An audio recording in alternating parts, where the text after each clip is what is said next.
સ્થાન કિંમત આની ચેન્જ થાય. ઘણા છે એક્ઝામની અંદર કન્ફ્યુઝ થઈ જતા હોય. હવે અહીંયા 675 છે તો ફેસ વેલ્યુ પૂછ્યું હોય તો પ્લેસ વેલ્યુ લખી નાખે. કેટલા થાય અહીંયા 600, એ આપણે લખવાનું નથી. અહીંયા ફેસ વેલ્યુ કીધું હોય તો પોતાને જે કોઈ પણ અંક છે એની પોતાની કિંમત જે હોય એ લખવાની. ગુજરાતના તમામ ઉમેદવારોને જય ભારત ને જય ગુજરાત. તો સ્વાગત છે તમામનું આપણે એક નવી યુટ્યુબ ચેનલની અંદર, જેમાં આજે આપણે જોવાના છે ગણિતનો એક ટોપિક એટલે કે સંખ્યા પદ્ધતિ. તો જોઈએ આપણે આજે સંખ્યા પદ્ધતિ. ઓકે, તો પ્રસ્તાવના છે એની અંદર જોઈએ. પહેલાં તો સંખ્યા પદ્ધતિની અંદર જે સંખ્યા આપણે વર્ડ આવે છે એનો મિનિંગ શું થાય? તો સંખ્યા તો એક તો અંકોથી બનેલી છે. સંખ્યા છે એ અંકોથી બનેલી છે. અંકો ક્યાં ક્યાં છે? તો વ્યવહારમાં આપણે 0 થી 9 એમ 10 અંકો છે. 0 થી 9 એટલે 0, 1, 2, 3, 4, 5, 6, 7, 8 અને 9 એમ કુલ 10 અંકો છે. આપણા વ્યવહારની અંદર 10 અંકો છે અને એ 10 અંકોથી બનેલી છે ને એટલે એનું નામ છે દશાંકી પદ્ધતિ, દશાંશ પદ્ધતિ અથવા ડેસિમલ પદ્ધતિ, હિન્દુ અરેબિક પદ્ધતિ કે હિન્દુ પદ્ધતિ. આ નામથી છે આ પદ્ધતિને આપણે ઓળખીએ છીએ. હવે ઘણીવાર તમને બીજા કોઈ નામથી પૂછાઈ જાય તો યાદ રાખવું. એક્ઝામની અંદર બીજા નામથી પૂછાય તો આ વર્ડ છે એ યાદ રાખો. હવે કોઈ પણ આપણે સંખ્યા છે અંકોથી બને એવું તો આપણે જોયું. હવે સંખ્યા કેવી કેવી હોય? સંખ્યા આપણે કોઈ પણ લખી શકીએ. હવે આ જે સંખ્યા છે આની અંદર જો અંકોનો ઉપયોગ થયો છે. આ બધા અંક છે. અંકોની મદદથી શું બને? સંખ્યા બને. હવે આપણે અહીંયાની ફેસ વેલ્યુ ને પ્લેસ વેલ્યુ ને એ બધું જોવાના છે. સૌથી પહેલાં એટલી ખબર હોવી જોઈએ 0 થી 9 એમ કુલ 10 અંકોથી આપણી જે સંખ્યા છે બને છે. ઓકે, જોઈએ આગળ. દાર્શનિક કિંમત એટલે કે ફેસ વેલ્યુ કોને કહેવાય? તો દાર્શનિક કિંમત એટલે જે તે અંકની પોતાની કિંમત. જે તે અંકની પોતાની કિંમત. હવે કોઈ પણ અહીંયા સંખ્યા હું લખું છું. હવે આ જે સંખ્યા છે એમાં જે કંઈ પણ અંક છે આ એની પોતાની કિંમત હોય ને આને શું કહેવાય? ફેસ વેલ્યુ અથવા તો દાર્શનિક કિંમત, અથવા તેના બીજા નામ છે એક કિંમત, સ્થૂળ કિંમત, મૂળ કિંમત, સ્વ કિંમત, નિજ કિંમત કે વાસ્તવિક કિંમત. એટલા નામ છે. તમને દાર્શનિક કિંમત ફેસ વેલ્યુ છે એ પૂછાય તો એટલા એના નામ છે. આ પણ યાદ રાખવા. બીજા નામથી પૂછાય એક્ઝામની અંદર તો યાદ રહે આપણને. 6ની વેલ્યુ છે. 6 જે અહીંયા અંક છે આની પોતાની વેલ્યુ કેટલી છે? તો અહીંયા એની વેલ્યુ કેટલી છે? 6 છે. જો તમને ફેસ વેલ્યુ પૂછે તો 6 આવે. સ્થાન કિંમત આની ચેન્જ થાય. ઘણા છે એક્ઝામની અંદર કન્ફ્યુઝ થઈ જતા હોય. હવે અહીંયા 675 છે તો ફેસ વેલ્યુ પૂછ્યું હોય તો પ્લેસ વેલ્યુ લખી નાખે. કેટલા થાય અહીંયા 600, એ આપણે લખવાનું નથી. અહીંયા ફેસ વેલ્યુ કીધું હોય તો પોતાને જે કોઈ પણ અંક છે એની પોતાની કિંમત જે હોય એ લખવાની. 7ની કિંમત 7 છે, 5ની કિંમત 5 છે. જોઈએ આગળ. ઓકે, પછી છે સ્થાનિક કિંમત એટલે પ્લેસ વેલ્યુ. શું કરવાનું છે એની અંદર? જો સ્થાનના આધારે નક્કી થતી કિંમત. કોઈ પણ સંખ્યા આપેલી હોય એ સ્થાનના આધારે નક્કી થતી કિંમત. કોઈ પણ સંખ્યાની સ્થાનના આધારે નક્કી થતી કિંમત. કોઈ પણ સંખ્યા આપણે અહીંયા લખીએ. આવી કોઈ સંખ્યા છે.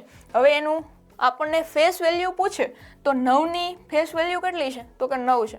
પણ હવે સ્થાન કિંમત પ્લેસ વેલ્યુ પૂછે તો 9, 8, 6, 7. તો આને આપણે જો અહીંયા લખ્યું છે જમણીથી ડાબી તરફ થાય. ગણતરી એની કઈ રીતના થાય? તો જમણી સાઈડથી ડાબી સાઈડ થાય. એટલે કે એકમ, દશક, 100, 1000, 10,000, લાખ જેટલી પણ સંખ્યા આપેલી હોય એ આપણે જોવાનું. હવે અહીંયાથી આપણે ચાલુ કરીએ તો આ શું છે?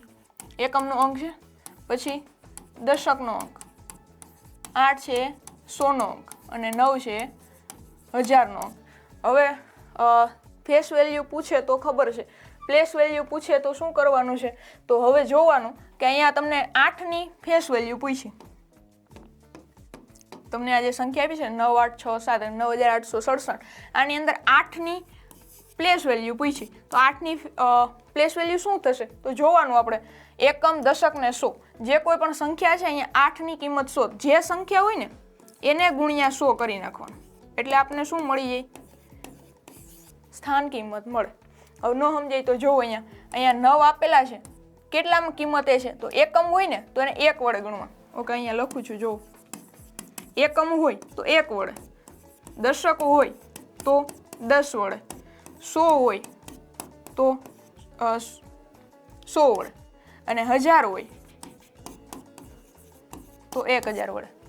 આવી રીતના એ સંખ્યાને ગુણી નાખવાની. એટલે આપણને ખબર પડી જાય કે આ એની પ્લેસ વેલ્યુ છે. જેમ કે 9ની પૂછે 9ની પ્લેસ વેલ્યુ પૂછે તો જુઓ 9 ક્યાં અંક ઉપર છે તો એકમ, દશક, 100 ને 1000. 1000ના અંક ઉપર છે તો અહીંયા જુઓ 1000 કેટલા વડે ગુણવા પડે તો 1000 વડે. તો 9ને આપણે 1000 વડે ગુણશું.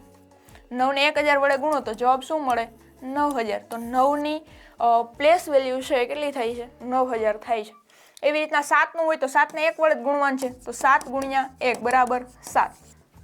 અત્યારે જોવામાં બહુ ઇઝી લાગશે કે આવું તો થઈ જાય, પણ જ્યારે એક્ઝામની અંદર પૂછે ને થોડુંક એનું કઠિનતા મૂલ્ય છે એ અલગ હોય. તો આપણે એના PYQ સોલ્વ કરશું ત્યારે આપણે જોશું કઈ રીતના આવે છે. ઓકે, એના પછી છે સ્થાન કિંમતને સ્થાનિક કિંમત પણ કહે છે. સ્થાન કિંમત હોય એનું બીજું નામ સ્થાનિક કિંમત છે. આગળ જેમ આપણે દાર્શનિક કિંમતની જોયું, પછી જે પદ્ધતિ છે સંખ્યા દશાંશ પદ્ધતિની એવી રીતના, તો એ બધાના નામ છે 2-2-3-3 હોય તો યાદ રાખવા. અહીંયા સ્થાન કિંમતનું એક નામ છે સ્થાનિક કિંમત, એટલે યાદ રાખવું. હવે કોઈ પણ સંખ્યાને તેના તમામ અંકોની સ્થાનિક કિંમતનો સરવાળો હોય છે. ઓકે, કોઈ પણ સંખ્યા છે તેના તમામ અંકોના જે કોઈ પણ સ્થાનિક કિંમત છે એનો સરવાળો હોય છે. ઓકે, આપણે પેલા ચેક કરીએ થાય છે કે નથી થતું. આપણી પાસે કિંમત પડેલી જ છે, આપણી પાસે એક કિંમત પડી છે 9867. હવે આના આપણે સ્થાન કિંમત જોઈએ. ઓકે, 7 છે તો એની સ્થાન કિંમત ગોતવા માટે આપણે એને 1 ગુણ્યા કરશું બરાબર 7. હવે 6નું જોઈએ તો 6 ગુણ્યા એકમ અને દશક. દશક હોય તો આપણે 10 વડે ગુણશું કેટલા થશે 60 થશે. એના પછી 8 એકમ, દશક ને 100. 100 હોય તો આપણે 100 વડે ગુણશું તો 8 ગુણ્યા 100 બરાબર કેટલા થશે 800. ઓકે, એના પછી જોઈએ 9 તો 9 છે 1000ના સ્થાન ઉપર છે. આપણે 9 ગુણ્યા કેટલા કરશું 1000 કેટલા આવશે 9000. હવે આ તમામનો આપણે સરવાળો કરીએ ને તો આ કિંમત આવી જવી જોઈએ એવું આ લાઈન કહે છે, બીજું કંઈ નથી. 7ના 7. ઓકે, પછી 6. ઓકે 8 અને પછી 9. 9 8 6 7 9 8 6 7 આવી જાય છે.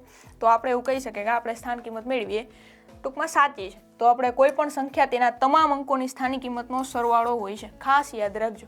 ઓકે, આગળ જોઈએ. હવે આપણે 1 by 1 સંખ્યાના પ્રકાર છે એના તરફ આપણે આગળ વધીએ છીએ. જોઈએ એક સંખ્યા. સૌથી પહેલી સંખ્યા છે પ્રાકૃતિક સંખ્યાઓ, જેને આપણે નેચરલ નંબર કહીએ છીએ. પ્રાકૃતિક સંખ્યાઓ જેને આપણે નેચરલ નંબર ઇંગ્લિશમાં કહીએ છીએ. હવે પ્રાકૃતિક સંખ્યા અહીંયા આપણે એને યાદ રાખવાનો, જો કે હશે આગળ 1 by 1 જોતા જઈએ. સૌથી પહેલા n બરાબર 1 2 3 એમ અહીંયા અનંત સુધી જાય. પ્રાકૃતિક સંખ્યા કહેવાય કોને તો પ્રાકૃતિક સંખ્યા એટલે જે પ્રકૃતિની અંદર છે ને એવી સંખ્યાઓ. આપણે પછી અહીંયા 0 ન યાદ રાખવાનો, કારણ કે આપણે પ્રકૃતિની અંદર 0 છે નહીં. કોઈને આપણે એવું કહીએ કે એક ચોકલેટ અથવા તો એક વસ્તુ, કોઈ પણ એક બુક છે, એક પેન છે, તો આપણે બધાને ખબર પડે કે એક છે એ દેખાય છે. અત્યારે એક પેન હોય તો એક પેન દેખાય છે. હવે આપણે એવું કહીએ 0 પેન, તો 0નું એવું કોઈ મૂલ્ય પ્રકૃતિની અંદર નથી. એટલા માટે પ્રાકૃતિક સંખ્યાઓની અંદર છે 0નો સમાવેશ થતો નથી. તો n બરાબર શું થશે 1 2 3. આ જે નેચરલ નંબરનો n છે એ પ્રાકૃતિક સંખ્યાને સંકેતમાં n વડે દર્શાવાય છે, ખાસ યાદ રાખજો. તો n બરાબર શું થાય 1 2 3 પછી એમ અનંત સુધી જાય. હવે સૌથી નાની સંખ્યા 1 છે, ખાસ યાદ રાખજો. સૌથી નાની પ્રાકૃતિક સંખ્યા પૂછે તો 1 છે, અને સૌથી મોટી પૂછે તો અનંત અથવા તો અજ્ઞાત. અનંત અથવા અજ્ઞાત ખાસ યાદ રાખજો. એના પછી પ્રાકૃતિક સંખ્યાને ગણતરીની સંખ્યા કહે છે. પ્રાકૃતિક સંખ્યાનું બીજું નામ શું છે તો ગણતરીની સંખ્યા.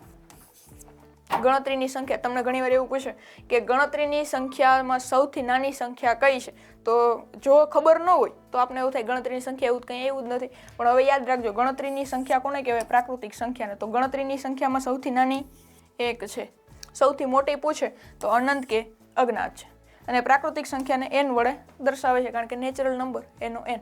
પ્રાકૃતિક સંખ્યાને સંકેતમાં n વડે દર્શાવાય છે. ઓકે, આગળ જોઈએ. એના પછી છે સંવૃત્તતાનો ગુણધર્મ. સંવૃત્તતાનો ગુણધર્મ છે.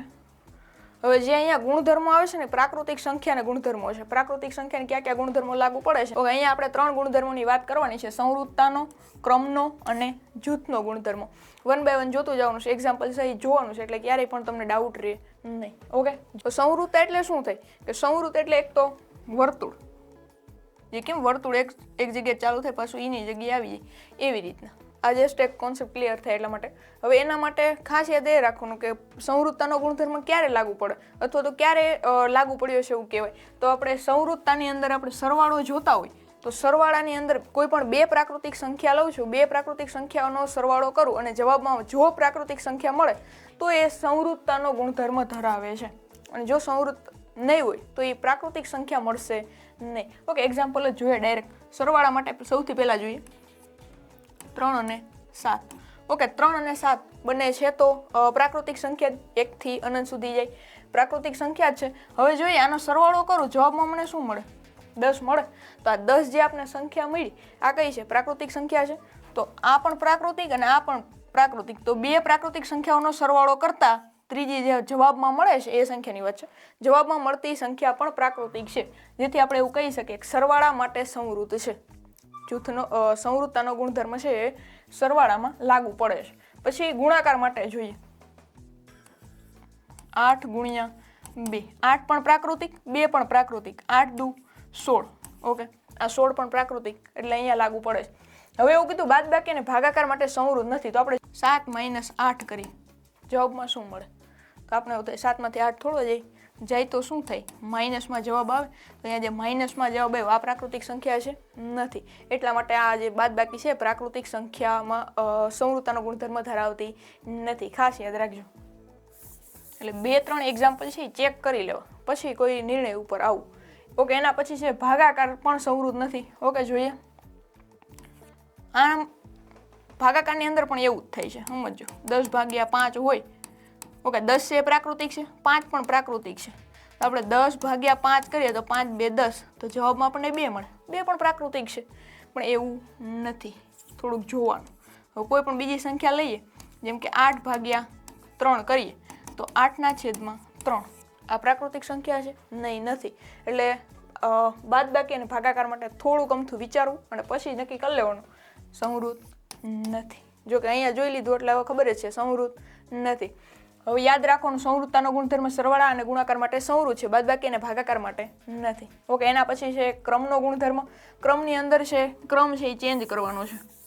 કઈ રીતના ચેન્જ કરવાનો છે જોઈએ. સરવાળા અને ગુણાકાર માટે સમક્રમી છે એટલે અહીંયા પણ સરવાળા અને ગુણાકારને લાગુ પડે છે. જોઈ લઈએ 3 + 6 ઓકે, સંખ્યા લઈએ 3 સરવાળા માટે છે એટલે 3 + 6 બરાબર કેટલા થાય? તો કે 9 થાય. હવે શું કરવાનું છે? ક્રમ છે, ક્રમનો ગુણધર્મ છે એટલે ક્રમ છે આપણે ફેરવશું. 6 ને આપણે પહેલા લેશું પછી 3 ને લેશું. 6 + 3 એટલે 9. ઓકે, જો બે જવાબ સેમ આવે છે? હા, આવે છે. તો આપણે એવું કહેશું કે ક્રમનો ગુણધર્મ છે એ સરવાળા માટે લાગુ પડે છે અથવા તો સમક્રમી છે. એના પછી ગુણાકાર જોઈએ. આ જ રકમમાં જોઈએ 3 × 6 6 3 18. ઓકે, ક્રમ છે ચેન્જ કરશું. 6 3 18 બંને જગ્યાએ 18 આવે છે એટલે અહીંયા પણ સમક્રમી છે. હવે ક્યાં સમક્રમી નથી? તો બાદબાકી અને ભાગાકાર માટે છે એ સમક્રમી નથી. જોઈએ આપણે બાદબાકી માટે 6 - 3. 6 માંથી 3 જાય તો કેટલા વધે? ઓકે, 3 વધે. પ્રાકૃતિક સંખ્યા મળે છે અહીંયા પણ. આ પ્રાકૃતિક સંખ્યા મળે છે એ પણ જોઈ લેવાનું. ક્રમ ચેન્જ કરશો અને સરખો જવાબ મળશે એટલે ડાયરેક્ટ ખબર પડી જાય. પણ આ બાબતની અંદર જોવું 6 માંથી 3 માઇનસ કરીએ શું મળે? 3. ઓકે, હવે હું ક્રમનો ગુણધર્મ છે એ લાગુ પાડું એટલે કે 3 - 6 કરું તો જવાબમાં શું મળે? -3. કારણ કે 3 માં 6 જાય ને જાય તો માઇનસ 3. અહીંયા 3 છે પ્લસ છે, અહીંયા માઇનસ છે તો અહીંયા ક્રમનો ગુણધર્મ લાગતો નથી. એના પછી ભાગાકાર છે. ભાગાકારની અંદર જોઈએ 6/3 કેટલા આવે? 3 2 6 બે જવાબ મળે. હવે હું 3/6 કરું તો જવાબમાં શું મળે? 3 2 6 એટલે 1/2. જો આ પ્રાકૃતિક સંખ્યા છે? નહીં, નથી. તો અહીંયા 2 જવાબ આવે, અહીંયા 1/2 આવે છે એટલે અહીંયા પણ ભાગાકાર માટે સમક્રમી નથી. ઓકે, એના પછી છે જૂથનો ગુણધર્મ. જૂથનો ગુણધર્મ એટલે જૂથ બનાવવાનું છે. કઈ રીતના જોઈએ આપણે. સરવાળા અને ગુણાકાર માટે જાળવે છે. જે જૂથનો ગુણધર્મ છે એ સરવાળા અને ગુણાકાર માટે જાળવે છે. જોઈએ આપણે સરવાળા માટે. અહીંયા હું કોઈ પણ 3 સંખ્યા લખું છું. આ આપણી 3 સંખ્યા છે. હવે આપણે આને એક જૂથ બનાવશું. આ પેલું જૂથ બનાવ્યું, આનો જે જવાબ આવે અહીંયા લખશું. એના પછી બીજું જૂથ બનાવ્યું, આપણે હજી એક રીતે જૂથ બનાવી શકીએ, કોઈ પણ સંખ્યાને આપણે આડાહોળી કરીને જવાબ એ મેળવી શકીએ. પણ સરવાળાની અંદર જો કે ગુણધર્મ ધરાવે છે એટલે તમે કોઈ પણ જગ્યા છે એ ચેન્જ કરશો અહીંયા તો એ આવશે. 3 ને 2 5, 5 ને 4 9, 4 ને 2 6, 6 ને 3 9. જો જવાબ સેમ આવે છે? હા આવે છે. તો અહીંયા સરવાળા માટે ગુણધર્મ છે એ જાળવે છે. ઓકે, હવે જોઈએ ગુણાકાર માટે. કોઈ પણ સંખ્યા ઓકે એક લઈએ, અહીંયા પેલું ગ્રુપ આ બનાવીએ અને બીજું ગ્રુપ આ બનાવીએ. 3 2 6, 6 1 6. ઓકે, 2 1 2, 2 ગુણ્યા 3 6. આવે છે જવાબ સેમ? હા આવે છે. તો અહીંયા ગુણાકાર માટે જે આપણો ગુણધર્મ છે જૂથનો ગુણધર્મ એ ધરાવે છે. બાદબાકી અને ભાગાકાર માટે જાળવતું નથી. બાદબાકી અને ભાગાકાર માટે આ ગુણધર્મ છે લાગુ નથી પડતો. જોઈએ આપણે કોઈ પણ સંખ્યા લઈએ, 2 માઇનસ 2. પેલું જૂથ આ બનાવે, બીજું જૂથ આ બનાવે. જોઈએ જવાબ શું આવે. 8 માંથી 3 જાય એટલે 5, 5 માંથી 2 એટલે 3. અહીંયા 8 પછી માઇનસ 3 માંથી 2 જશે એટલે 1, 8 માંથી 1 જશે એટલે 7. અહીંયા 3 આવે છે ને અહીંયા 7 જવાબ આવે છે, જે કોઈ પણ કાળે સંભવ નથી. એટલે કે ગુણધર્મ ધરાવતી નથી. બાદબાકીમાં જૂથનો ગુણધર્મ ધરાવશે નહીં. ઓકે, એવી જ રીતના 4 ભાગ્યા 2 ભાગ્યા 3. ઓકે, આ એક્ઝામ્પલ લઈએ અને બીજું લઈએ. એટલે રકમ તો સેમ જ છે, જૂથ છે એ ફેરવીએ. 4 ભાગ્યા 2 એટલે 2 2 4 થાય એટલે 2 ભાગ્યા 3 એટલે 2 ના છેદમાં 3. 4 ભાગ્યા 2 ના છેદમાં 3. ઓકે, હવે આપણે કંઈક આવી રીતના લખશું. 4 ના છેદમાં કંઈ નહીં હોય તો 1 અને 2 ના છેદમાં 3. ભાગાકારમાં છે એટલે આવી રીતના લખશું. હવે અહીંયા 3 ગુણ્યા 4 કરશું ને 1 ગુણ્યા 2 કરશું. શું મળશે જવાબમાં? 4 3 12. ઓકે, 4 3 12 અને 2 1 2 એટલે 2 6 12. અહીંયા જવાબ શું મળે છે? 6. અને આગળ શું મળતો? તો 2 ના છેદમાં 3 અને હવે મળે છે 6. એટલે બે જવાબ છે એ સેમ નથી મળતા, પ્રાકૃતિક નથી મળતા. તો બાદબાકી અને ભાગાકાર માટે ગુણધર્મ જાળવતું નથી. એના પછી છે ગુણાકારનું સરવાળા પર વિભાજન થઈ શકે છે. ગુણાકારનું સરવાળા પર વિભાજન થઈ શકે છે. જોઈએ એક્ઝામ્પલ કઈ રીતના થઈ શકે છે.